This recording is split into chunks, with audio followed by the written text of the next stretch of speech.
আমি গলা ভাঙা নিয়ে আসছি আজকে, এই জন্য আমি এরপরে মাইকের জুত পাইতেছি না, তেমন চিন্তা করলাম প্যারার নেওয়া দরকার নেই। আপনারা তো শুনেনি, আর কত গজল শোনাবো। উনি আমারে বলে যে ভাই আপনি আস্তে আস্তে গজল বাদ দেন, কিন্তু উনি মাহফিলে আসলে আমার বলে গজল গান, বুঝছেন। এখন যেহেতু হজরত আসছেন, ইনশাল্লাহ কি গজল গাবো,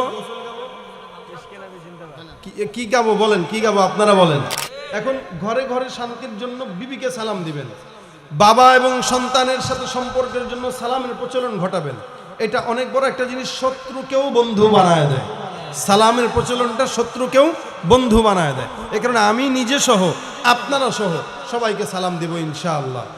আল্লাহ পাক সালামের প্রচলন, এবং কিভাবে আসসালামু আলাইকুম, হ্যাঁ কিভাবে, আচ্ছা শুরুর হামজা আর শেষের মিম। আমাদের ও যাত্রাবাড়ির শায়েখ আমাদেরকে শিখাইতেন, ধরছে এই তোরা সালাম শিখোস না, খালি মানুষের বদদোয়া দেশ, মৃত্যুর বদদোয়া। নবী করিম সাল্লাল্লাহু আলাইহি ওয়াসাল্লামের সামনেও এক ইহুদি সালাম দিয়েছে, সালাম আলাইকুম, তো নবী বলেন ওয়ালাইকুম। সালাম আলাইকুম মানে তোর মৃত্যু হোক। তা রাসূল কয় এরকম যদি কেউ দেয় তো তুমি বলবা ওয়ালাইকুম, তোর মৃত্যু হোক। আর কেউ যদি বলে আসসালামু আলাইকুম, তুমি বলো ওয়ালাইকুম আসসালাম। সালামের মানেই হচ্ছে শান্তির দোয়া। তা আমরা আমাদের নেতা অথবা দুর্নীতিবাজ অথবা সুদখোর ঘুষখোর যদি হয়, ওদেরকে যদি মন চায় আসসালামু আলাইকুম দিবেন, সমস্যা নাই, কিন্তু মুসলমানদেরকে আসসালামু আলাইকুম। এখন কি করব, ওয়াজ আর গজল না, ওয়াজ তো আচ্ছা ঠিক আছে, গজল হোক। গলা ভাঙা, আমি গলা ভাঙা নিয়ে আসছি আজকে, এই জন্য আমি এরপরে মাইকের জুত পাইতেছি না, তেমন চিন্তা করলাম প্যারার নেওয়া দরকার নেই। আপনারা তো শুনেনি, আর কত গজল শোনাবো।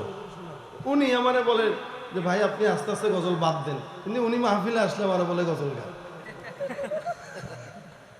বুঝছেন। এখন যেহেতু হজরত আসছেন, ইনশাল্লাহ কি গজল গাবো, কি গাবো বলেন, কি গাবো আপনারা বলেন।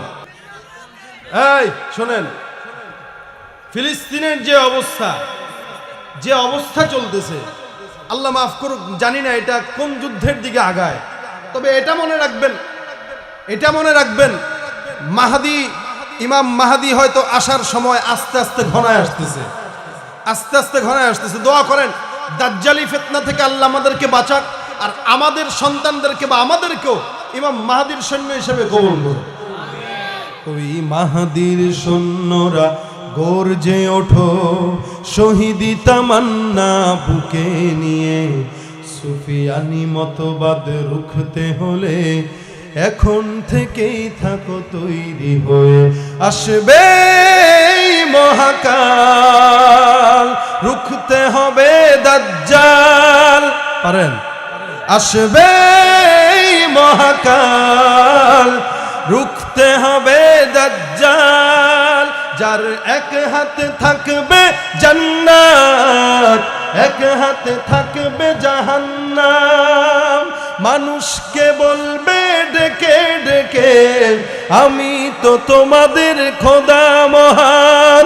যার দিলে থাকবে ঈমান, হবে না তো সে বেঈমান।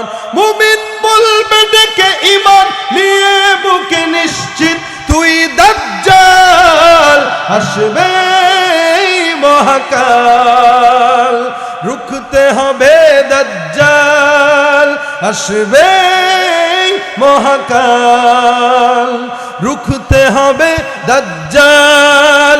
আজ বিশ্বের চারিদিকে মুমিন মরছে ধুকে, একটু কি দিলে দয়া হয় না? ওরে কাপুরুষ ঘরে বসে ভাবছো হিসাব কষে, এখনো তো সময় হলো না।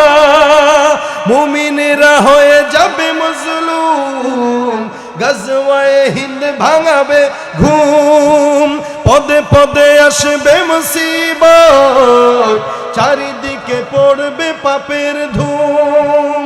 মূর্খরা গর্বে সমাজ, উঠে যাবে লেমোলাজ।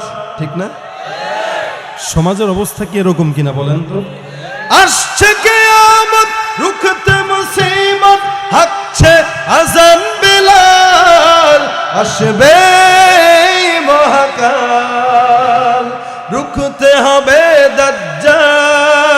আসবে এই মহাকাল, রুখতে হবে দাজ্জাল। সবাই তৈয়ার থাকবো ইনশাআল্লাহ। এখন আমরা দোয়া করবো আল্লাহ পাক রব্বুল আলামিন ফিলিস্তিনের মুসলমানদেরকে বিজয় দেখ, আর ওই দাজ্জালের অনুসারীদেরকে আল্লাহ পাক পতন করায় দেখ, বিশ্বের মানচিত্র থেকে নামটা যেন মুছায় দেয় আল্লাহ পাক বলেন আমিন। এই মুহূর্তে ইনশাআল্লাহ হযরতের সামনে, হযরত আপনাদের সামনে তাকরীর পেশ করবেন, মোনাজাত দিয়ে তারপরে যাবেন। বৃষ্টি আসতেছে যাচ্ছে, হয়তো রহমতের জন্যই বেঁধে আছে, হুজুর মোনাজাত করলেই বৃষ্টি নামা শুরু হইতেও পারে। আল্লাহ পাক সুযোগ দিতেছে, সুযোগটা কাজে লাগাই।